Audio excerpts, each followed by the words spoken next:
like to present to you a speaker that has given much of his life for the welfare of humanity and to study the things that are going on in the world revolutionary movement.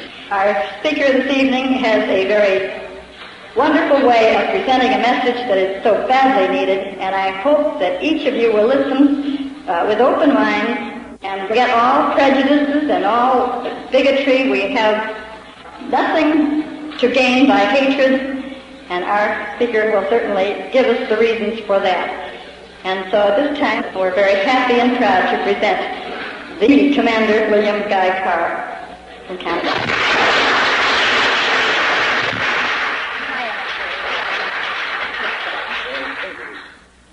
Madam Chairman, ladies and gentlemen, the inspiring words of the song that you have just sung, Parallel Hours in Canada, we sing, O Canada, ask God to save our Queen, but all citizens of countries that we still speak of as being free are in the same boat.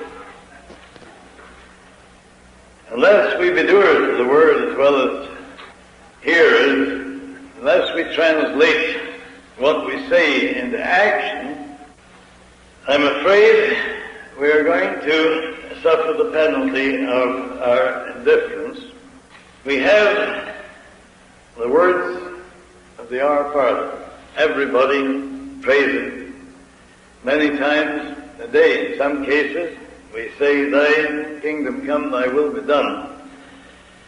But what do we actually do towards establishing God's plan for the rule of creation and putting it into effect on this earth? If we had, during the last 2,000 years, put those words into effect, the Luciferian conspiracy could not have developed to where it is today in its semi-final stage. Adam Weishaupt, who is a doctor of canon law in Ingolstadt University, revised and modernized the age-old conspiracy, and then reorganized the Illuminati and organized the Grand Orient Lodges to be their secret hiding place. These brilliant-minded men consisted of men of all walks of life, scientists, military leaders, economists, educationalists, encyclopedists, and so on. That is where the word Illuminati is derived from. They are undoubtedly brilliant-minded men. And unfortunately, they have become self-conceited, so swell-headed, that they actually believe that they know better than Almighty God how the universe should be ruled, and that is the struggle that's going on today. If we stop and finish revising the age-old conspiracy and modernizing it, on May 1st, 1776, he said that communism, Jacobinism, Nazism, world federalism, political Zionism, and any and all other organizations that had internationalism or one world government as their ultimate aim were to be organized, financed, directed, and controlled by the members of the Illuminati. The Illuminati, down through the ages of time, have always made provision to elect and select those who are to succeed them from their own immediate entourage. They are children of well-bred families whom, because of the fact that they show exceptional mental achievement, are highly educated and thoroughly trained to serve the purpose of those that direct the world revolutionary movement. These youngsters, when they are going through college and university, don't realize why they are being showered with grants and scholarships and all the rest. They become strongly attached to those that finance their education and then place them into exceptionally remunerated positions. And it is useless to deny the fact that after these brilliant-minded young men have been educated under the tuition of men that represent themselves as one-worlders, that they are fully qualified to act as specialists, experts, and advisors behind the scenes of our government.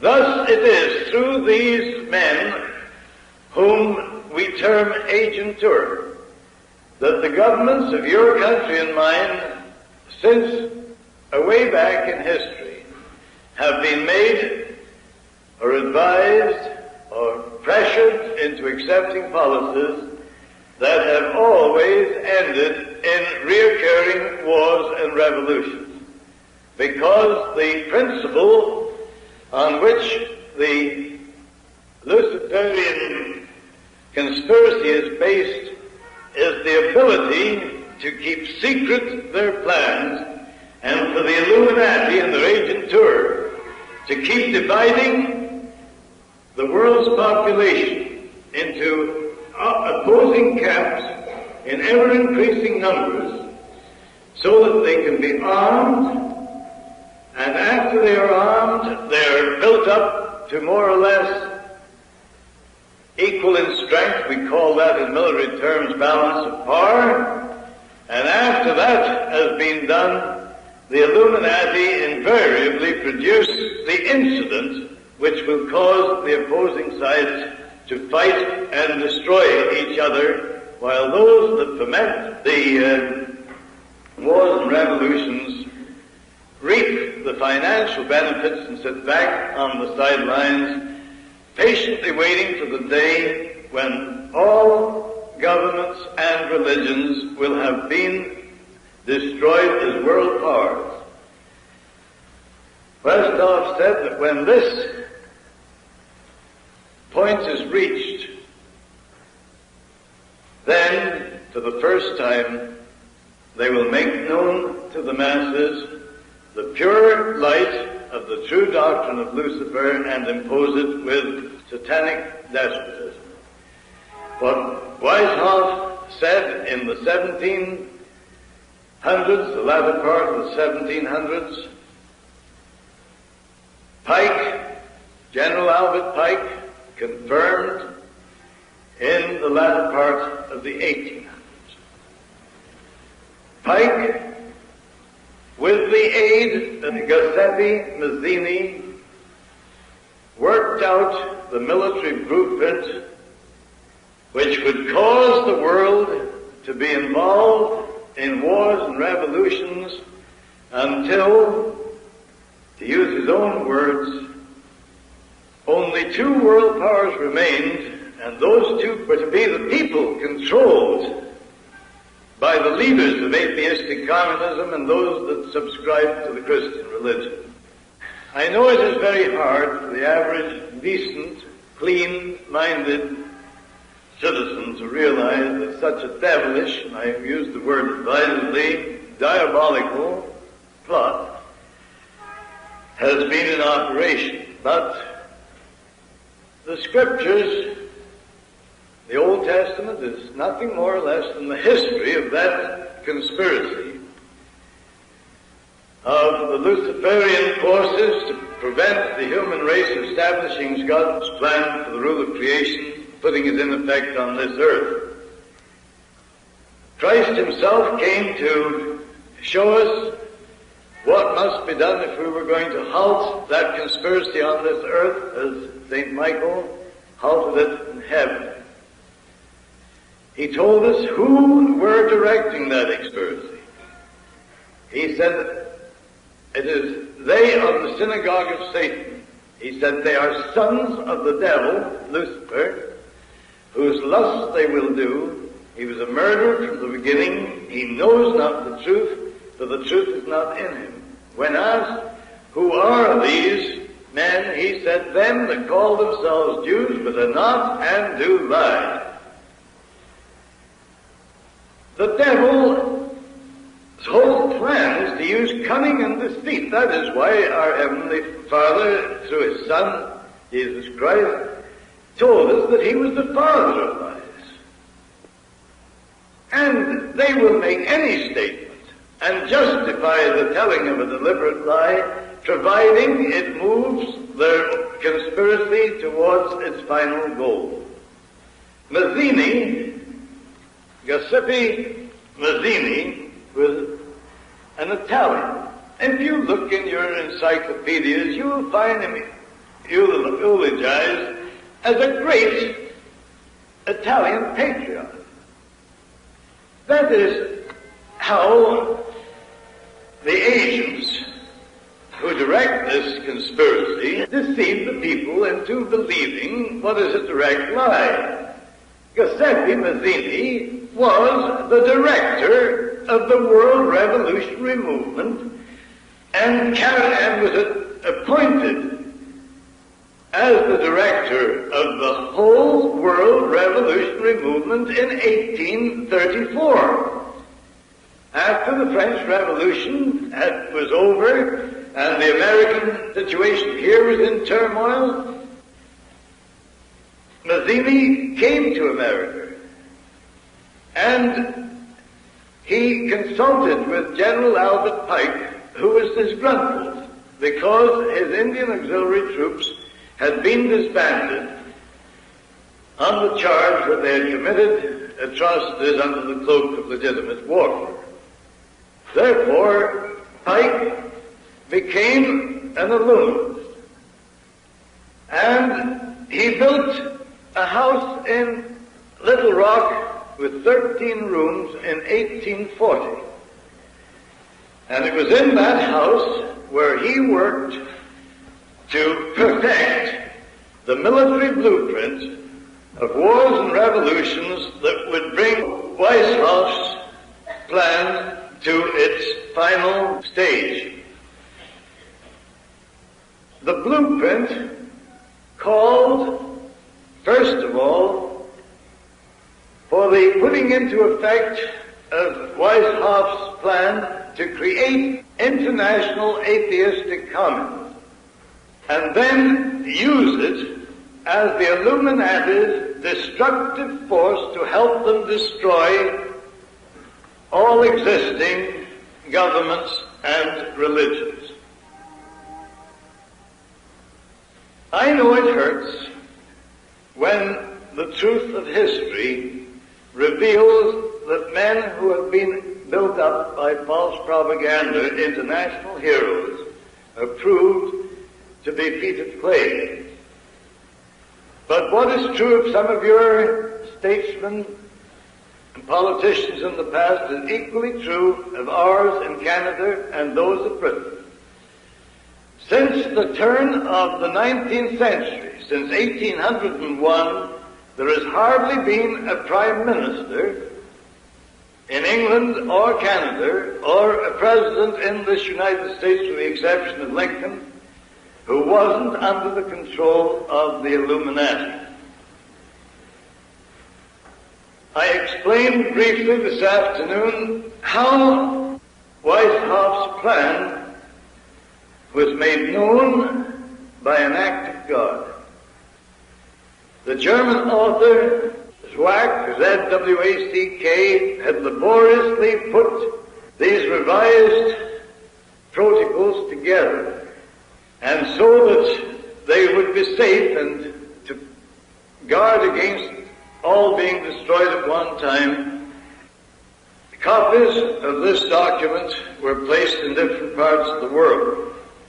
I explained that Professor John Robison, Professor of Human Psychology of Edinburgh University and Secretary of the Royal Society, when touring Germany and visiting the University of Frankfurt and Ingolstadt, had been asked to guard a copy of the secret document. He was not informed as to their nature, but he did place them in safekeeping.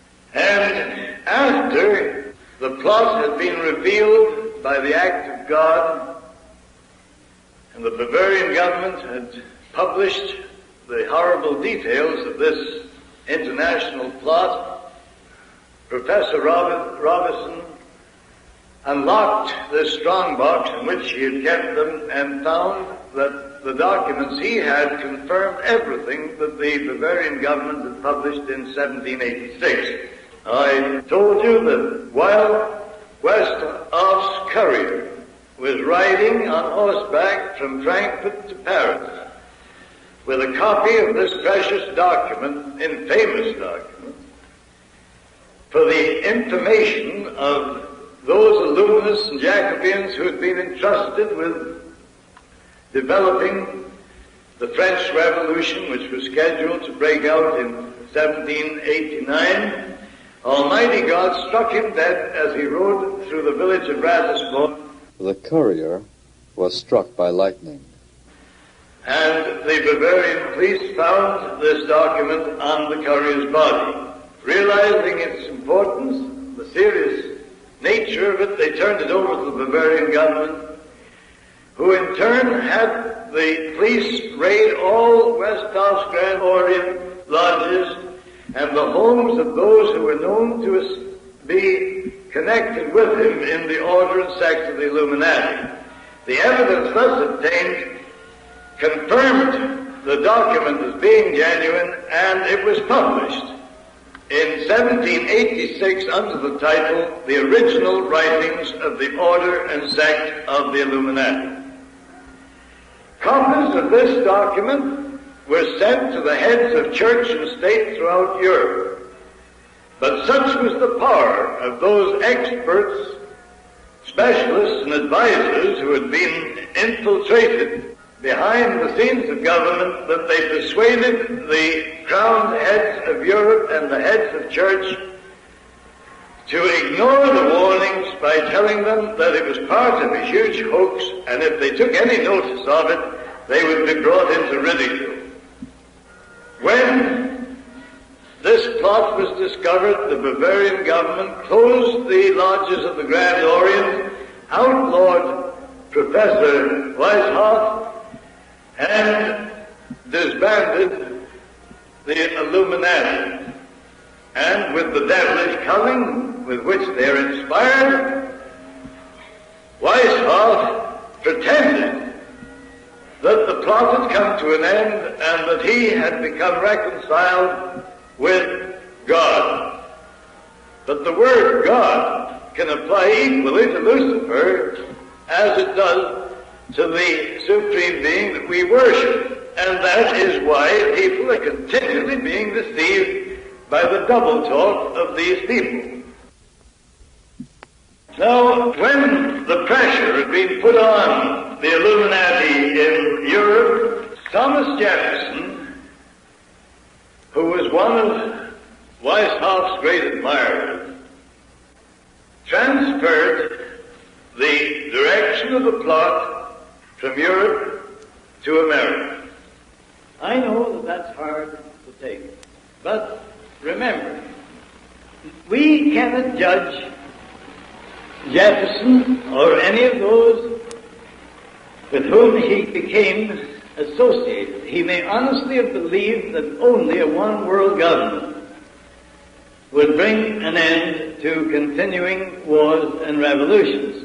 Or he may, and only he and his maker know it, have become a member of the order and sect of the Illuminati. It would appear that the latter is what happened. As 1789, Professor Robison, whom I referred to before, published a book entitled Proof of a Conspiracy to Destroy All Governments and Religions. And in that book, and there are copies of the book right here in the United States at the present time, carefully guarded. This book has recently been reprinted and is included in the book list on the back of this record. John Robertson, who was himself a high-degree Mason, considered it was his duty to expose the Illuminati and their secret intentions, and he risked his life to publish that documentary.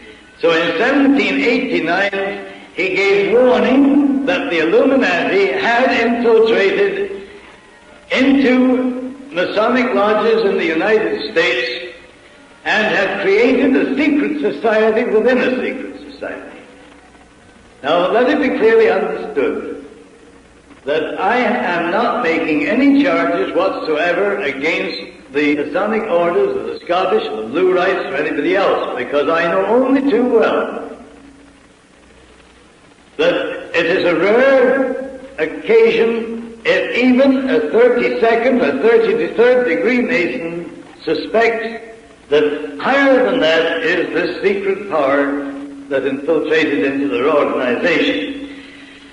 Now, to give you some additional proof to show how these conspirators work, on July the 19th, 1798, David A. Tappan, president of Harvard University, warned the graduating class regarding the influence Illuminism was having in American politics and religion. Thanksgiving Day, the next year, 1789, Jedediah Morse preached against Illuminism. He warned his congregation and the people of the United States that the Illuminists cover their true purpose by infiltrating into Masonic lodges and hiding their subversive acts and intentions under the cloak of philanthropy. In 1799, John Cosmos Ogden exposed the fact that Illuminists in New England were indefatigably engaged in destroying religion and government in America under themed regard for their safety. In 1800, John Quincy Adams opposed Jefferson to the presidency of the United States. Adams had organized the New England Masonic lodges. He wrote 3 letters to Colonel William L. Stone exposing Jefferson's subversive activities.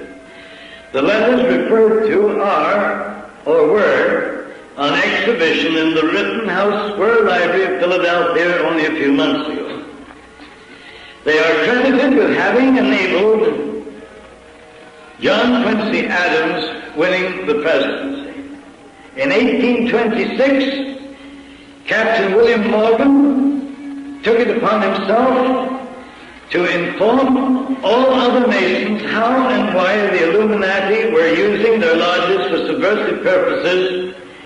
The Illuminati delegated one of their members, Richard Howard, to execute Morgan as a traitor. Morgan tried to escape to Canada, but was captured at the border and murdered. Richard Howard reports to a meeting of the Knights Templars in St. John's Hall, New York, how he had executed Morgan.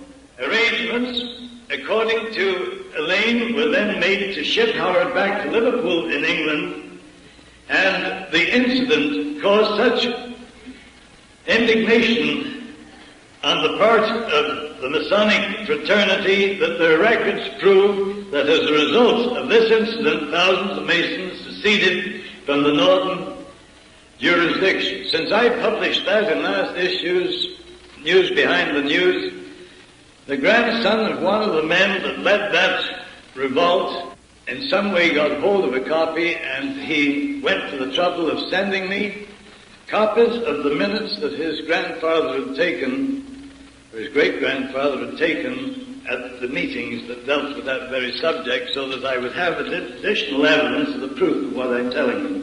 In 1829, I just tell you these things because it shows how this conspiracy moves year by year and right up to the present day. In 1829, an English Illuminist named Fanny Wright. You might wonder at a person of the female sex being mixed up in this thing, but the Grand Orient Lodges and the councils of the New and Reformed Palladium Rites organize what they call councils of adoption. that is the female organization that worked hand in glove with the Illuminati.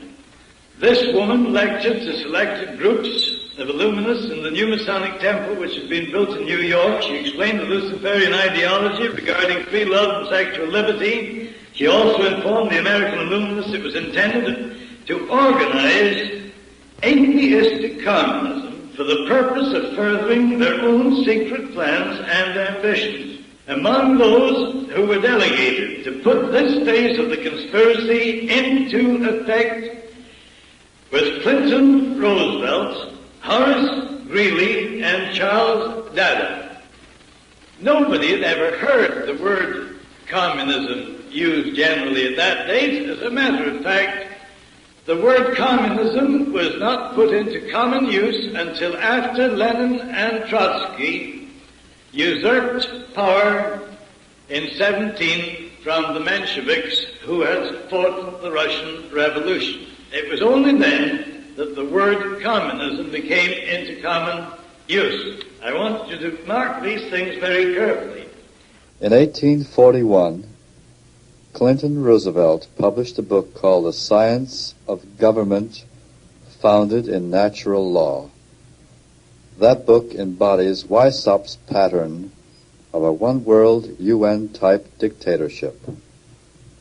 Clinton Roosevelt was a direct ancestor of Franklin Delano Roosevelt. Roosevelt, Greeley, and Dada organized the Locofoco Party in 1834 to cover the real purpose.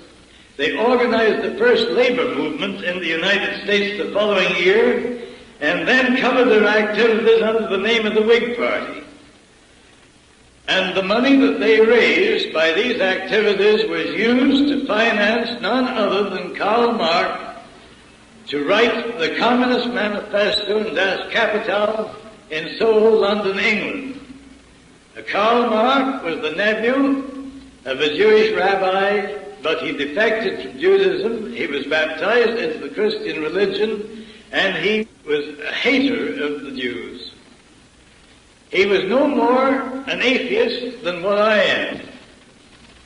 But he wrote that document so that he could get people who had lost their faith to join the Communist Party and allow themselves to be used to further the secret plans of the Illuminati. While Karl Marx and Engels were writing the Communist Manifesto, a German professor of the name of Karl Ritter of Frankfurt University was actually employed by the Illuminists writing the antithesis of the communist ideology so that the Communist Party and the Anti-Communist Party could be used to divide the world's population into opposing camps and bring about World War I. Professor Carl Ritter was succeeded after his death by Nietzsche, who completed his work. As early as 1776, Russia had been designated as the empire which was to be destroyed and turned into the stronghold of atheistic communism. But the historians that teach in your universities and in your colleges don't say anything about that. What I'm telling you are historical facts. I'm not giving you my own opinions. They can be checked in your national archives, in the British Museum of London, England, and in the Vatican libraries, and have been checked.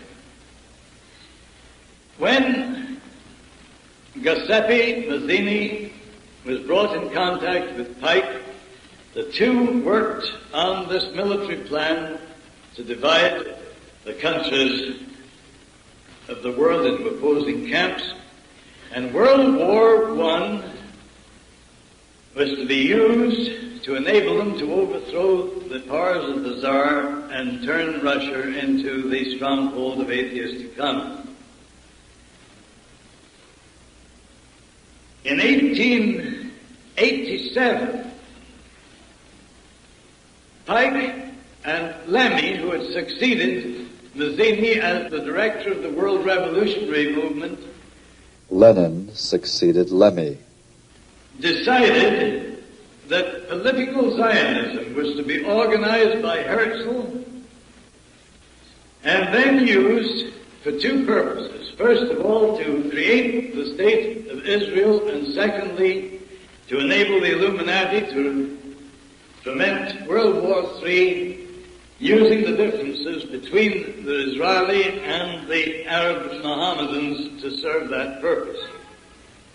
The plot also required that after World War I had turned Russia into the stronghold of atheistic communism, communism was to be built up in strength by the leaders of our so-called democratic countries until it equaled in strength in every respect the united Christian world, and then it was to be contained. And it was to be contained until the last. Everybody considers that communism is a movement by the laboring classes to destroy capitalism. Nothing could be more ridiculous. The Mensheviks and the Bolsheviks were used to foment and fight the revolution in Russia in 1905 and 1916, but all the time hovering in the background were these Illuminists who had chosen Lenin and Trotsky to lead the movement to usurp the powers of government in Russia just as soon as the moment was ripe. Now, in 1916, the international bankers of Britain, the United States, Germany, Sweden, and France met in Stockholm for the purpose of deciding the final details of the Russian Revolution, and they were joined by Henry Ford. Henry Ford, who originally wrote a series of books exposing the Illuminati conspiracy, was himself duped into going along with them. The Ford Foundation has since carried out many of the stated goals of the conspirators under the beneficent hand of Henry Ford II, whose father never dreamed that his own fortune would be used to advance the cause of his worst enemy. Who went over under gave the world the impression that he sailed in that famous peace ship. Well, of course, there's different kinds of peace. We know that the communists today are talking peace, but that they mean the peace that will be had when all other opposing forces have been destroyed. The average communist doesn't know that he also is to be destroyed in the final phase of the conspiracy. And it was by making these facts known to the leaders of the Communist Party in Canada that we split the Communist Party right down the middle in 1957. We supplied them with copies of a letter that Albert Pike had written to Mazzini on August the 15th, 1871, the year before Mazzini died, and that exposed the whole diabolical aspect of the conspiracy. Lenin and Trotsky were not atheists. Lenin had been initiated into the order and sect of the Illuminati in Switzerland, where Trotsky was initiated. I'm not familiar, but this will shock you. British intelligence knew exactly what was being planned, and so did your American intelligence officers, because they reported all the details of this secret meeting in Stockholm to their governments, just the same as I reported that secret meeting that happened on St. Simon's Island, February the 14th this last year. No notice was taken. The powers behind the scenes of government are too strong to even allow your government, which you so proudly say is of the people, for the people, by the people. And ours is just the same. But the fact remains that they deposited $50 million to the credit of Trotsky in the Bank of Sweden. And while that was being done, Lenin was being given safe conduct from Switzerland to Russia with 38 top-level revolutionary readers in a private car supplied by the high command of the German government. And that movement from Switzerland to Germany of Lenin and his party was organized by the brother of Paul Warburg, who drafted your Federal Reserve legislation in 1910 and had it put into effect in 1913. His brother was chief of the German intelligence staff and negotiated the transfer of Lenin and these top-ranking illuminists into Russia. Now, Trotsky was building up his group of revolutionary leaders on the east side of New York, and when he sailed from New York to Sweden, the British Navy intercepted the vessel and took Trotsky and his fellow revolutionary leaders off the vessel, landed them at Halifax and confined them in the emigration sheds and put them under the guard of the Northwest Mounted Police, as they were known in that day.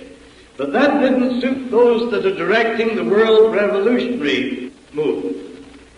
Mackenzie King, William Lyons Mackenzie King, who had been educated and trained as a member of the Illuminati because his father had been a revolutionary leader in Canada, a brilliant, cold-blooded, professional politician, became Minister of Labour in Canada in 1907. He was doing the work of the international conspirators as far back as that date. When World War I broke out, or was about to break out, Mackenzie King retired from the Canadian government and took the position as head of the Rockefeller Department of Public Relations. Now, when we had captured Trotsky and his fellow conspirators, and they had been placed in detention in Halifax, Mackenzie King was sent by the Rockefellers to Ottawa, and he issued the ultimatum that unless those men were not only released but given safe conduct to Sweden, the United States would cut off all financial and other aid to Britain and France. President Woodrow Wilson, who said time and time again, "I will not let our boys die on foreign soil," was a stooge of Colonel Edward Mandell House, an errand boy for the hierarchy of the Illuminati in America, the Rockefellers, Bernard Baruch, Jacob Schiff, etc. Wilson wired the British government demanding that Trotsky and his men be released, or the United States would not enter World War I as agreed upon. So, to prevent defeat, we took the lesser of two evils, and Trotsky was put on board another ship, and we had the humility of escorting that man to the entrance of the Baltic Sea. These are the things that of international intrigue that's going on all the time, and you're not allowed to know a thing about it. As soon as the war was over, I'm not going to go into all the details of the Russian Revolution, but you know that Trotsky and Lenin did take over the powers of government in Russia. Now, the normal people talk about 98% of those men that went with Lenin and Trotsky into Russia to usurp the powers of government being used. That's a perfectly correct statement if we use the word Jew as it is generally used. But remember this, they entered Russia in the August and September of 1916. When Lenin died in 1924, there was not a single member of the First International of the Communist Party left alive or out of exile, except one or two who were initiated as members of the Illuminati. All the others, after they served their purpose, were liquidated, as happens to everybody that serves the Illuminati, whether they know it or not. As soon as they have served their purpose, they're wiped out with as little compunction as you and I would swat a fly. Now, the Nazism, as had been founded by Professor Carl the same year, 1848, that Karl Marx wrote the Communist Manifesto, had to be used to foment World War II for the purpose of destroying the German Empire and reducing the strength of the British Empire so it was no longer a world power. And we know that that is exactly what happened. But according to the Pike Plan and this overall revolutionary blueprint, it also had to be used so that the political Zionist Party would be given a sovereign state in Palestine, where the differences between political Zionism and the Arabs would and could be used to foment World War III.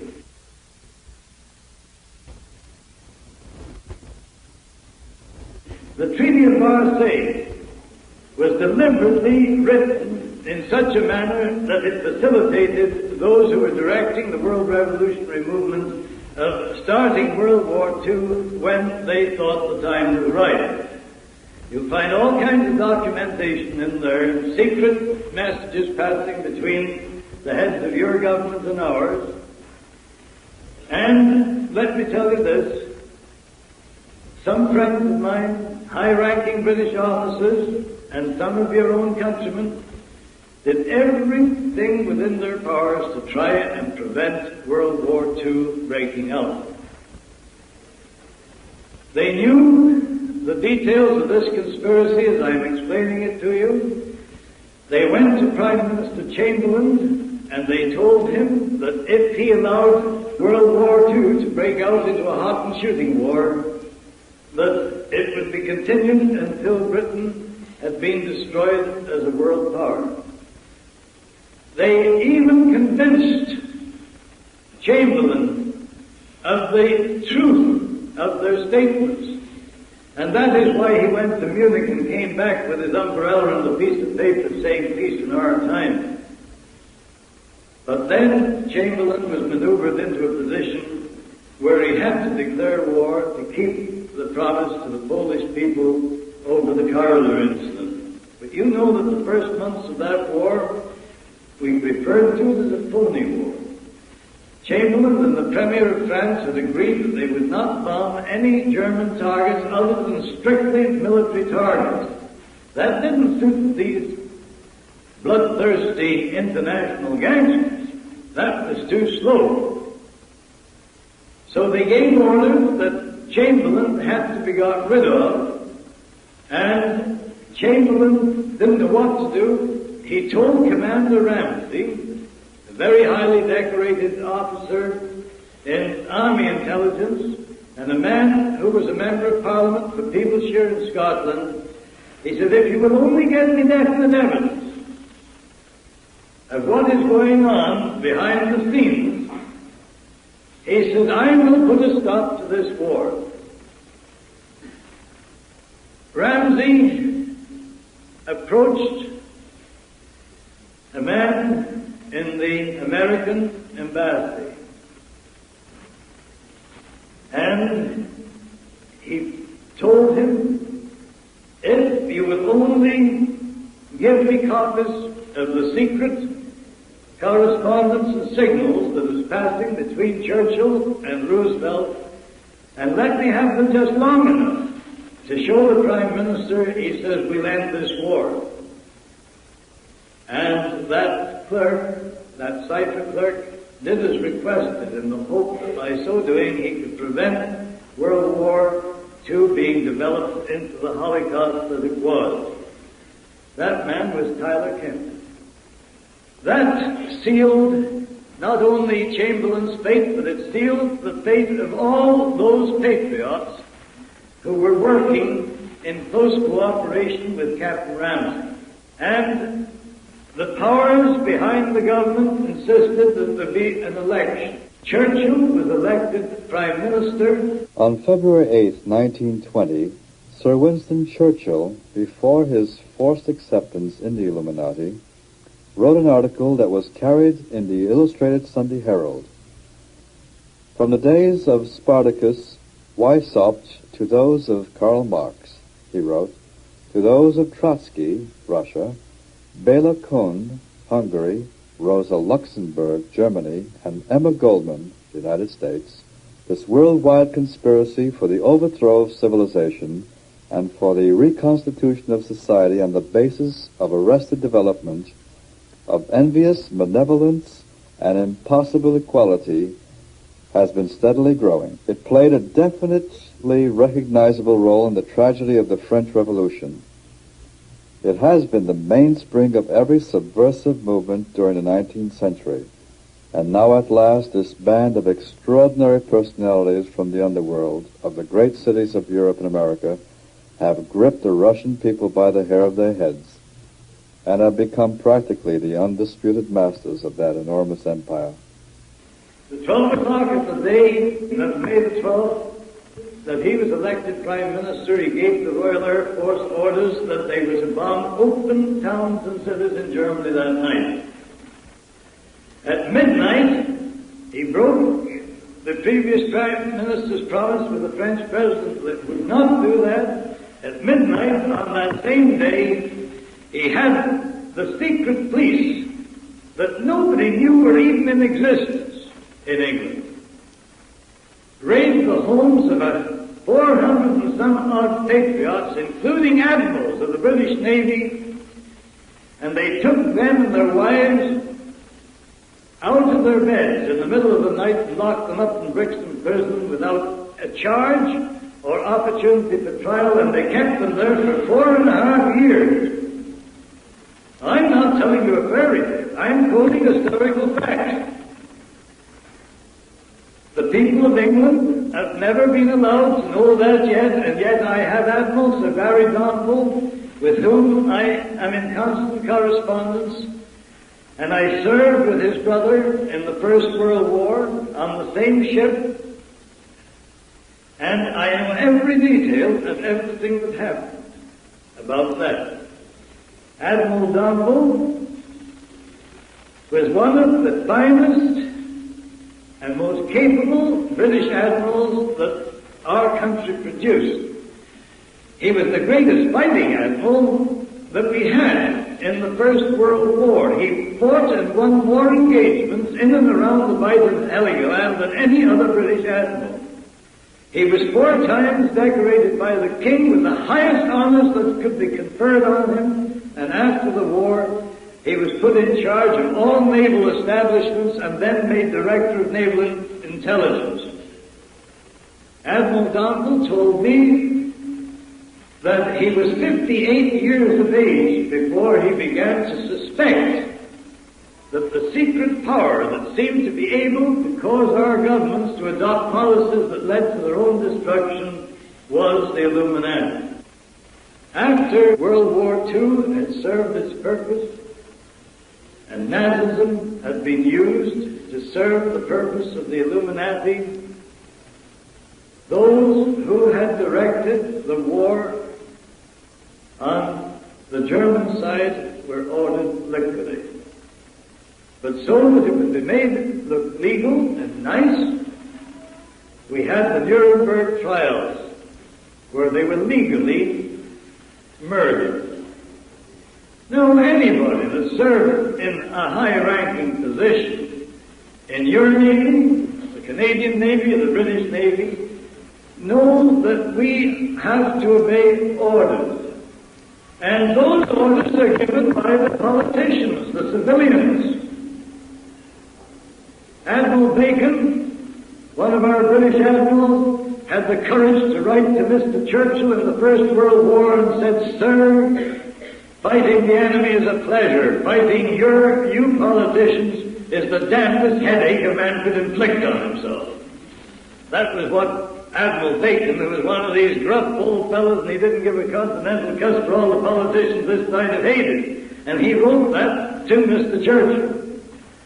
Now, as a result of the Second World War, the United Nations was formed. Just one more step towards a one-world government. Your government gave recognition to Soviet Russia and was quickly followed by Britain. If you remember, the Bolsheviks became so powerful due to the aid we had given them that we had to fight a war of containment in 1919, 1920, and 1921. The conditions under which we fought the Bolsheviks was exactly the same as the conditions your troops and ours fought in Korea this last war. We were never allowed to give them a darn good licking. As soon as we just pushed them back and got them into where they were contained, then we had to stop.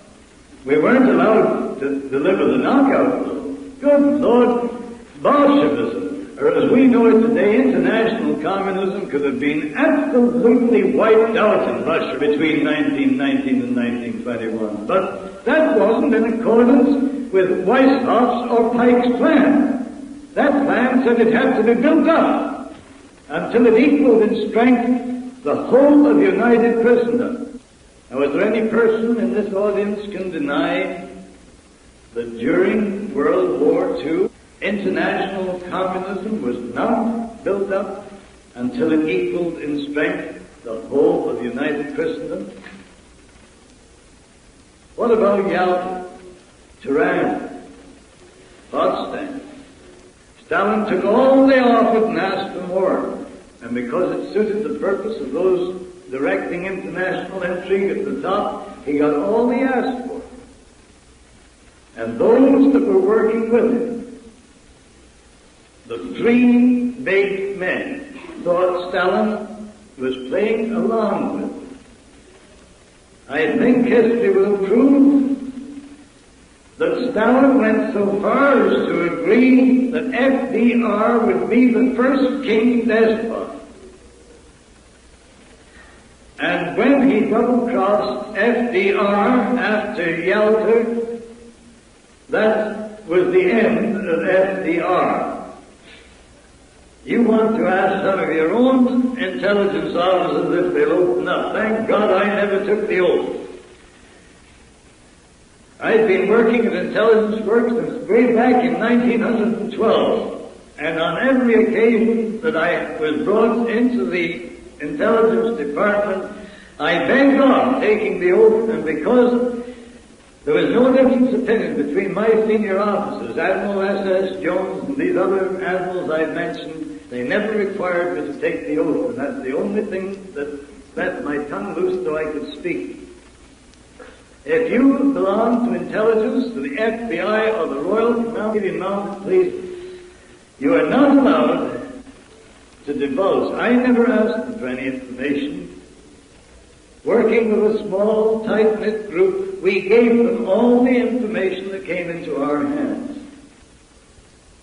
But I was so close to intelligence, that is, the directors of intelligence, that I had my own office in the intelligence department at Ottawa, and I had one stenographer delegated to do all my typing, and my wife and I are godfather and godmother to one officer who was director of naval intelligence for a period of 5 years, and another man who is our highest ranking intelligence officer. He and his wife are godfathers and godmothers to one of mine, so we've been pretty closely knit with him. I've had the pleasure being the guest in the homes of nearly all these men I'm talking, and I've had the opportunity of discussing different angles.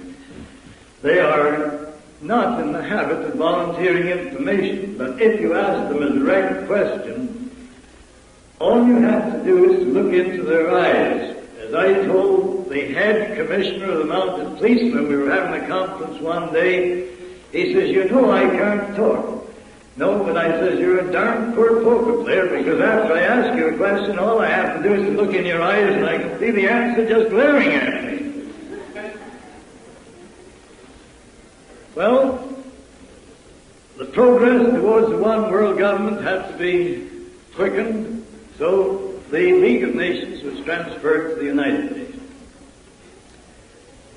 Now, going back to where I began my story and told you that this world revolutionary movement started in the celestial world when Lucifer challenged the right to Almighty God to be the supreme authority on the grounds that his plan for the rule of the universe was weak and impractical, because it was based on the premise that lesser beings could be taught to know him, love him, and serve him out of respect for his infinite perfections.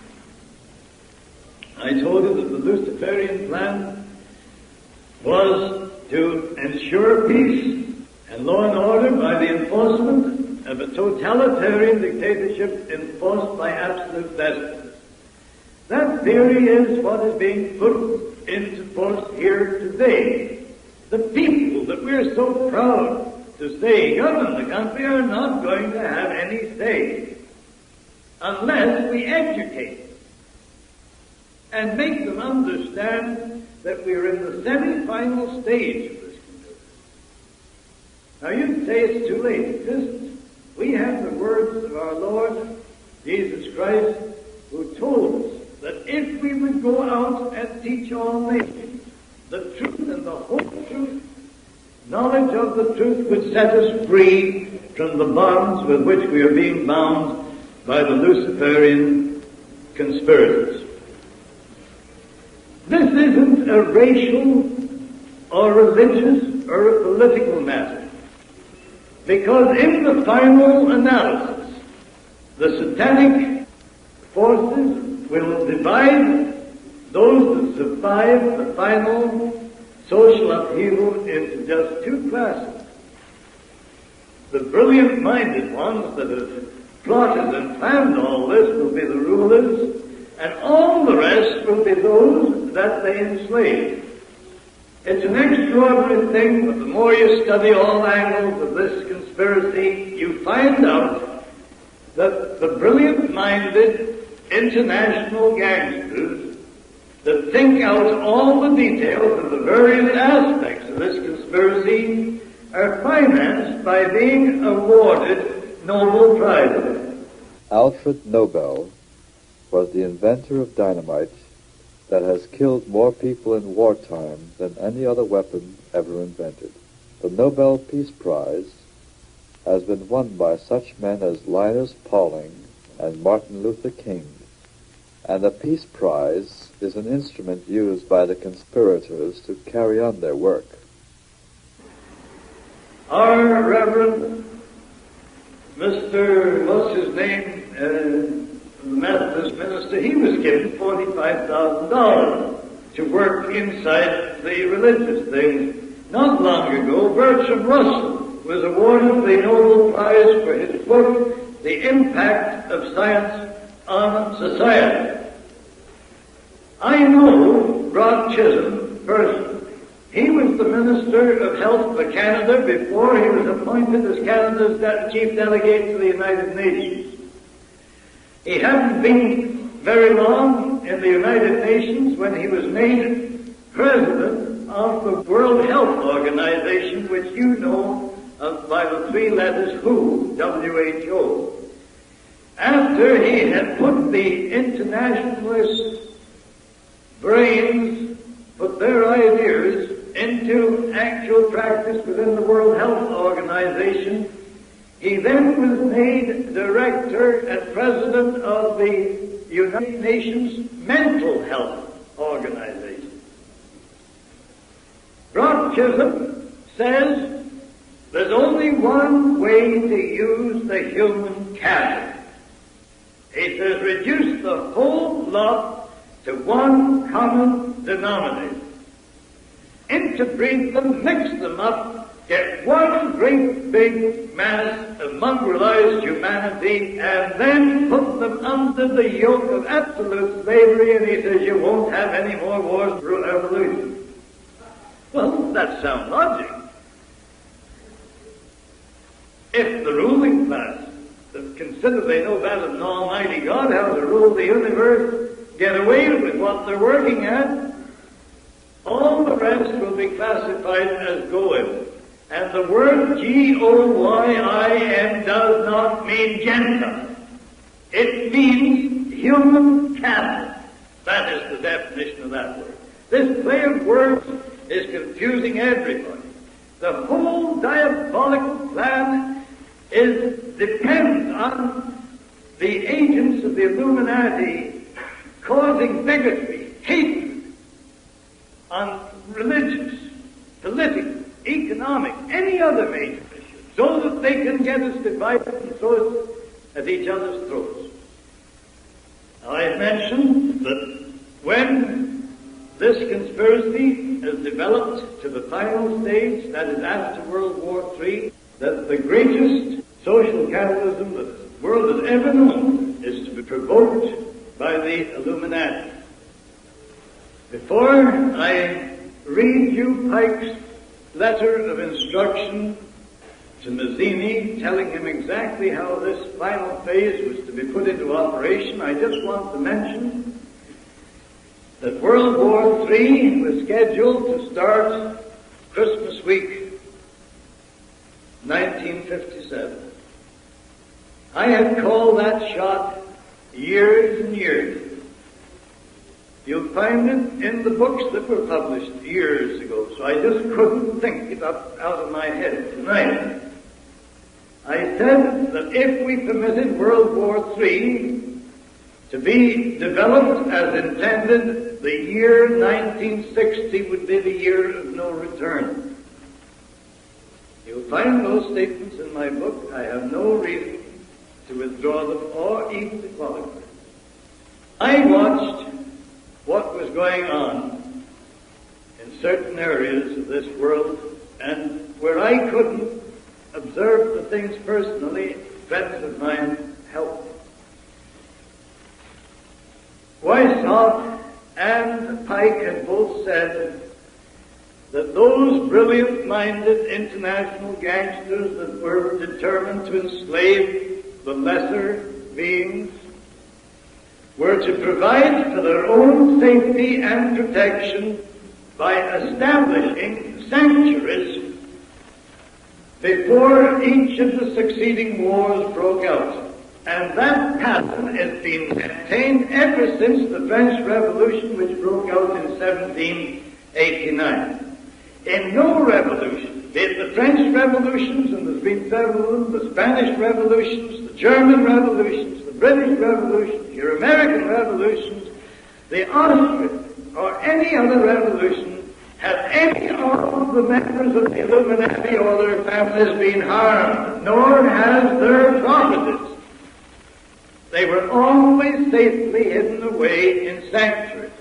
That is why Switzerland was the biggest sanctuary of the lot. It was made a neutral country, so those directing both sides of the wars could meet and discuss how they would continue them or bring them to an end. With the advent of the atomic bomb, they just didn't know what to do, because before they could let the masses use atomic weapons and nerve gas to destroy themselves in still greater numbers, they had to know what part of the earth's surface was safe for their own miserable hides. They couldn't afford to get contaminated with atomic fallout, or to be burnt with nerve gas, which means death. So what did they do? After the two bombs were exploded on Nagasaki and Hiroshima, they started a series of explosions all over the world. Britain, Soviet Russia, Australia, the United States, whose governments are all controlled at the top by these devils in human form. They popped off a bomb here, they popped off a bomb there, and they had the nuclear scientists all over the world measuring the atomic fallout, so that they could find, if possible, places in which they could be perfectly safe while we were cutting each other's throats from ear to ear. It is not generally known, but Germany could have won World War II hands down. But they were not allowed. These Illuminati, who were behind the government of Germany, had strict instructions that the German Empire and the Nazi Party were to be destroyed. And I defy any member of the American High Command to deny this statement. The German army had sufficient nerve gas stockpiled 2 years before the war ended to have wiped out the whole population of Britain, France, and the United States had they been allowed to use it. Now, nerve gas is the most lethal weapon. The satanic inspiration has enabled the mind of man to discover this. It is nothing more or less than the pure essence of fluorine gas. And it is so deadly and so devilish in its characteristics that if one single drop, even though it be highly diluted, comes in contact with the flesh of any living creature, it will travel along the nerve trunks and paralyze the breathing apparatus and thus cause death. There is only one antidote to that, and that is atropine. But atropine would have to be injected immediately the first strangling sensation was experienced, and you would have to keep injecting it until you could get out of the contaminated area and get further medical help. The members of the armed forces of your country and mine are being equipped with atropine outfits. But what about the civilian population? Now, one of the devilish features of nerve gas is this. You can wipe out the population of Chicago or New York or any big Canadian city and not do one single dollar's worth of property damage. Now, all this nonsense about the fear of atomic bombs is just getting the masses into a state of fear that they'll go off half-cocked and agree that it's essential to contain Russia or something else to have another world war. These men that have the wealth and the power in their hands and secretly administer that power behind the scenes of government are not going to destroy billions and billions of dollars worth of property when they can take over by using a few dollars worth of fluorine gas. They call it nerve gas because they figured it would interfere with their idea to promote fluoridation if the public got to know that nerve gas is nothing but the pure essence of fluorine gas in gaseous form.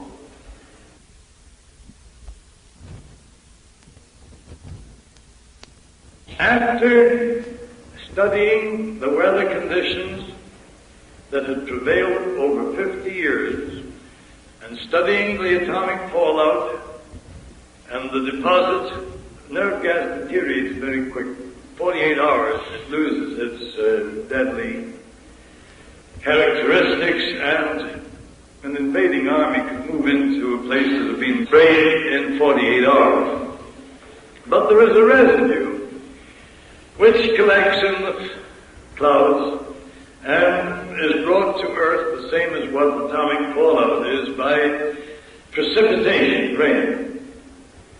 Now, in 1955, the year that I was starting to publish these two books, the scientists had reached the conclusion that one part of the world that was safe was that area bounded by southern Florida, the islands of the Caribbean Sea, and the British West Indies. As soon as that was secretly known, all the big multi-millionaires started the most intense building operations this country has ever known. The chairman of the Aluminum Company of America, Mr. Davis, bought 10,000 acres on the Isle of Pines and proceeded to turn it into one of the most luxurious hideaways where he and his top-level members of the Illuminati could live in peace and luxury while we were wiping each other off the face of the earth. Britain was so concerned about the increase of population in the West Indies that they financed the movement of around 250,000 West Indians out of the islands and moved them into England and Canada, paid their fares, and told them it was to improve their conditions. Now, A.P. Taylor, who owns and controls the brewery interests of Canada, Hoffman, Bronfman, who controls all the distillers in Canada, and who are no more Jews or Zionists than what I am, but they control the movement at the top, and a group of their international gangsters that control the Canadian government's policy just as another group controls yours. They formed a syndicate. The first ante was $15 million, and they started to build palatial resorts throughout the West Indies and other islands of the Caribbean Sea. A bunch of your Chicago financiers and others extended Miami right down until it reaches now to Key West. All this happened after it's been called the safe area. It's a good job my nurse, when I was a kid, dropped me on my head, because she developed such a thump of curiosity that I've never recovered it from it yet. And knowing what was in the wind, I had to go down there and see for myself what was going on. That is what took me down to Florida in the February of 1957. And what did we find? They were organizing water transports between the islands. They were taking cargo ship loads of preserved and tinned foods and stockpiling them throughout the area. They were building great big water condensers, so in case of drought or lack of precipitation, they can have the sea water turned into drinking water. Vining Davis was at the back of that reclamation program in which thousands and thousands of acres of marshland in Florida was drained and cultivated and tilled so it became fertile ground for growing what you call market vegetables, small fruits and vegetables. 200,000 headed cattle were transferred from Texas into the ranches of Florida so they would be sure of a meat supply. With that amount of cattle breeding and the fish that were available in the ocean and the coastal waters, they were quite satisfied that with their ability to grow their own fruit and vegetables, raise their own meat, catch their own fish, that added to the tremendous amount of staples, such as flour and other things that have been shipped into that area by ocean-going cargo vessels, would make them absolutely self-contained. Now, because these men always like to make a project pay for itself, they rented all this luxurious accommodation that was built in 55, 56 to tourists. And they were quite willing to take them for all they've got, make them pay through the nose for this luxurious living, and they were quite welcome to pay the shot until they wanted to move down in there. And they had it all planned, how to get rid of them so that they could occupy the vacated accommodation. They called the general strike of hotel employees. And all the people in those luxurious resorts couldn't get any kind of service So the people that owned them were very apologetic, and they flew them all out. And as soon as they got rid of them, every plane leaving these northern airports were chartered to fly the big boys down in to take over the accommodation that had been vacated.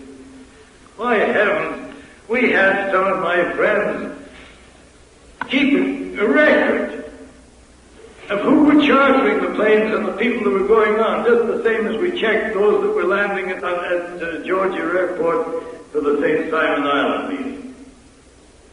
And amongst the people that had their own planes chartered to take them down south just before Christmas was the heads of your international unions that had done all the negotiations to amalgamate the unions at the top. Not only the American, but the Canadian. They both had private planes for the whole bunch of the top fellows who had been serving the international.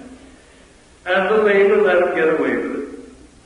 Goodness gracious me, I don't know how stupid people can get. It's so obvious. And then, when the whole thing was ready, and somebody was going to press the button, the Lord entered into the picture and took a stand. And you never saw the like of it in all your born days. I've traveled all over the world and I never saw anything like it. All of a sudden, just towards the end of November, the earliest and most severe frost that had struck Florida in 50 years hit, and the papaya trees just wilted. They rushed out, covered them with blankets, covered them with anything. Didn't do any good. They were flat on the ground. Next day, every blessed one was wiped out. The fruit and vegetables that were just getting to maturity for the Christmas market were wiped out completely. There wasn't an onion or a radish or a lettuce left. And the rain started to fall, and the wind started to blow from every direction other than was expected. And there was such complete chaos as far as weather conditions were concerned that they fired the poor little meteorologist at Tampa because he couldn't call the shots 12 hours in advance. So they fired him, and they brought the top fella down from Washington. And when he got down there, all he did was hold his head, and he couldn't predict what the weather was going to be for 24 hours. So they had to call the war off. Too bad. Oh, we were just saying. They called the war off. They only postponed it for a while. They thought that these weather conditions couldn't prevail much longer. And you know, there was such a precipitation of rain that the fallout in Florida, both nuclear fallout and fluorine, was such that 76,000 head of cattle died. 76,000 head of cattle died.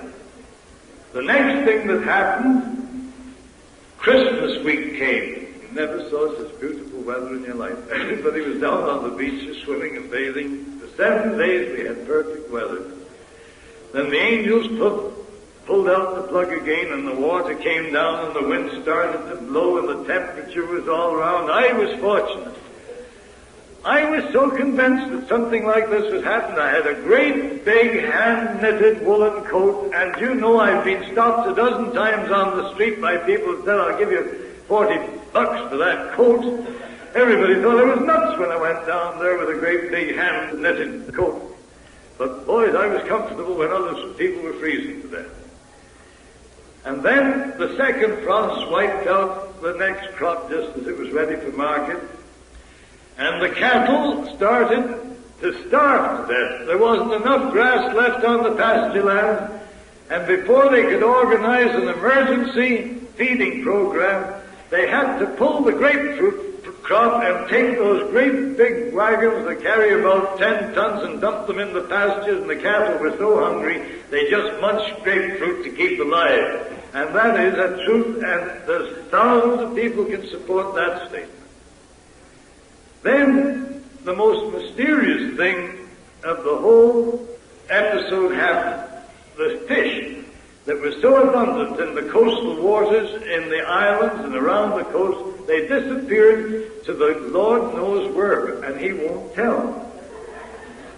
You couldn't catch enough fish in a couple of hours to supply 5 or 6 families, and when the fishing boats would go out and bring great big cargoes of lovely fish in, they couldn't find the fish. They even put electronic devices in their boats and went out 300 miles to sea to try and locate the fish shoals. No good.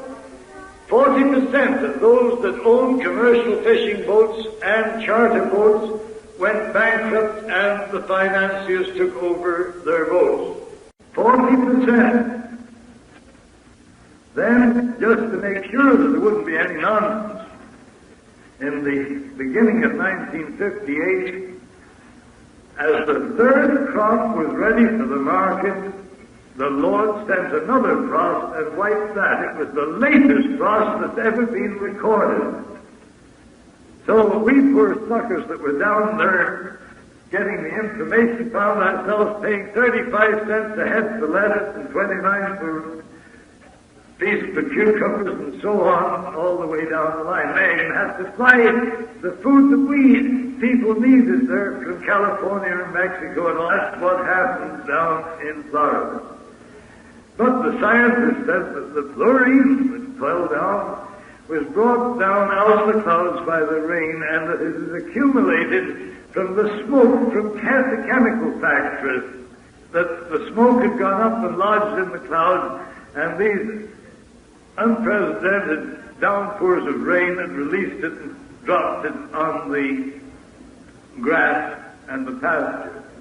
Well, I don't believe that, because I know that they were frantically taking tests of Spanish moss and every other thing. I had doctors that I could rely on, and they were watching all these tests, and they just did not know what was to happen. The United Nations was taking up the matter of stopping a further atomic test because of this atomic fallout.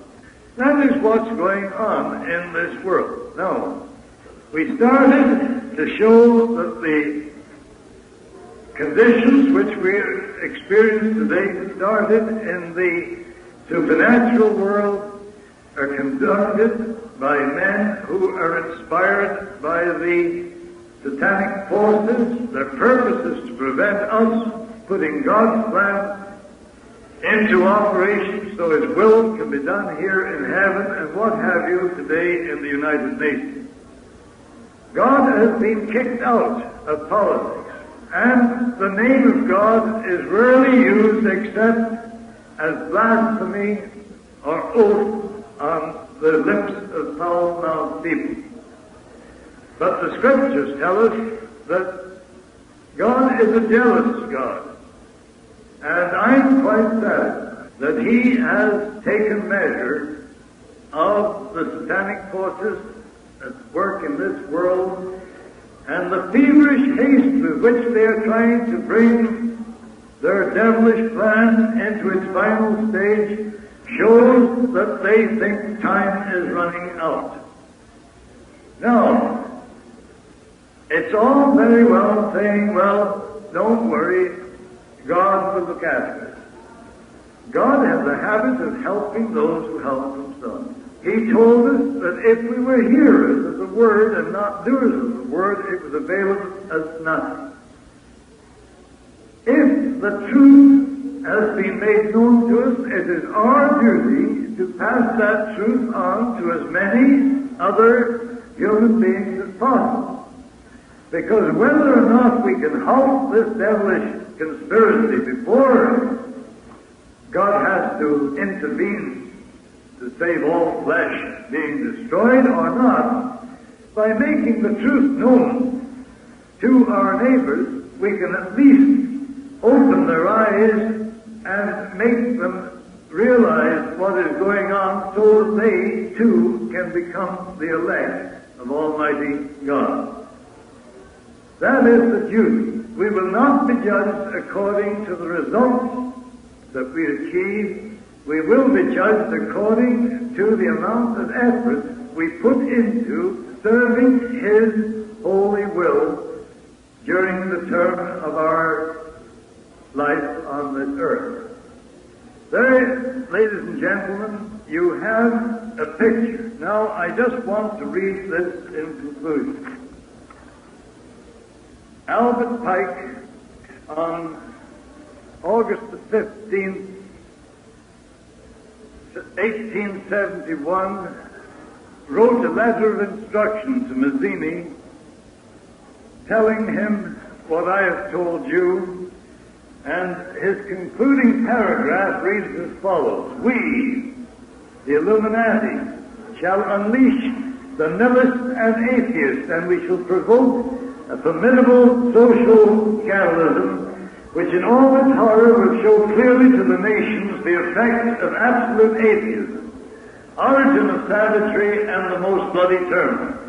Then everywhere the citizens obliged to defend themselves against the world minority or revolutionaries will exterminate those destroyers of civilization, and the multitude disillusioned with Christianity, which will be from that moment without compass, that's direction, anxious for an ideal, but without knowing where to render its adoration, will receive the true light through the universal manifestation of the pure doctrine of Lucifer, brought finally out in the public view, a manifestation which will result from the general reactionary movement which will follow the destruction of Christianity and atheism, both conquered and exterminated at the same time." The word God is used by these Luciferians just the same as we use the word God. On July the 14th, 1889, Pike had to correct the beliefs of some of his leaders in the New Palladian life who were Satan worshippers. So he wrote this letter of instruction: "That which we must say to the masses, or the crowd, is we worship God, but it is the God that one adores without superstition.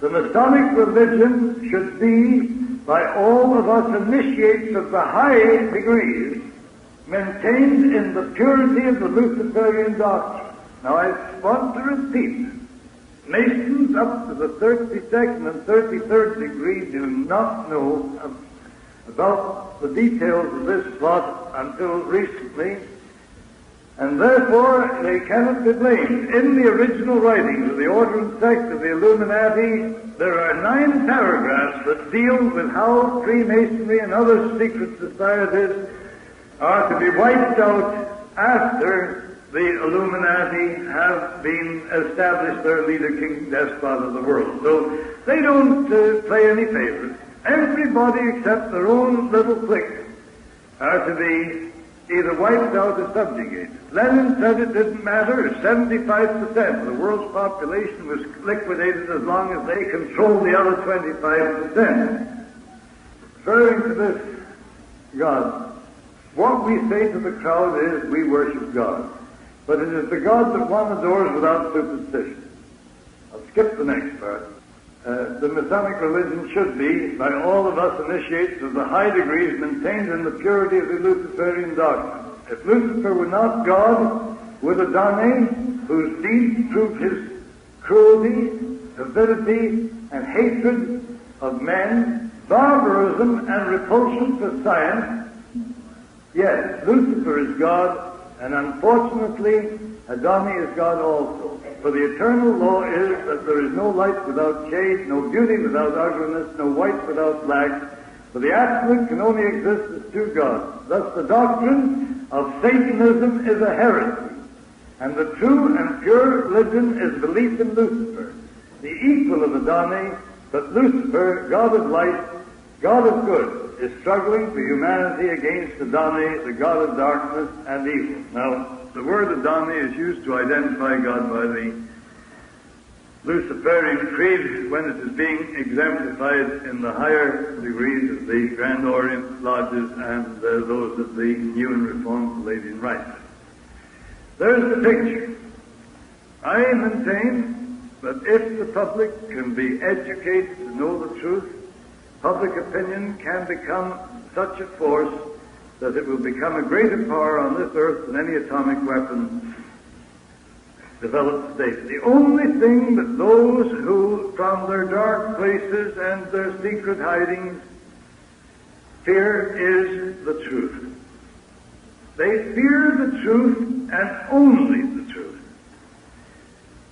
Some of their greatest leaders have said that if one man penetrates the secret and makes it known, their plans could be set back 3,000 years or destroyed completely. All we have to do is carry out the mandate given to us by Almighty God. If we don't, we'll all, Americans, Canadians, British, and all those that call ourselves free, will find ourselves in the same pot, being stirred up in a beautiful, delicious devil's brew. And those fiends will reduce us to one common mass of mongrelized humanity by the application on an international scale of artificial insemination. Bertrand Russell, on page 49, 50, and 51 of his Nobel Prize-winning book, The Impact of Science on Society, says that less than 30% of the females will be selected for breeding purposes and less than 5% of the males. And the breeding will be the same as on a stock farm. It will be strictly limited and selected to fill the requirements of the state. That's what we're facing. That's what is at the back of this integration and all the rest of it. They completely cover and disguise their foul intentions by putting a whole lot of little targets up so that we point our rifles and sight on those little targets and blaze away. And they don't care how many 1,000 rounds of ammunition we shoot at the targets they stick up, as long as they are safe behind the butts and we're not hurting them. Now let's get wakened up. For heaven's sake, we sacrificed nearly 30 million human lives in World War I and II in the honest belief that we were fighting for our king and our country, or God and our country. And if we were willing to risk our lives on the battlefield or on the seas or in the air, surely to goodness the courage of the early martyrs hasn't disappeared completely. What are we afraid of? What's causing it? And those that are supposed to be leading us, particularly those in religion, why are we not told the whole truth so that we can use the intelligence that God gave us and decide as He intends us to do, whether we accept His plan and obey His law or literally go to the devil?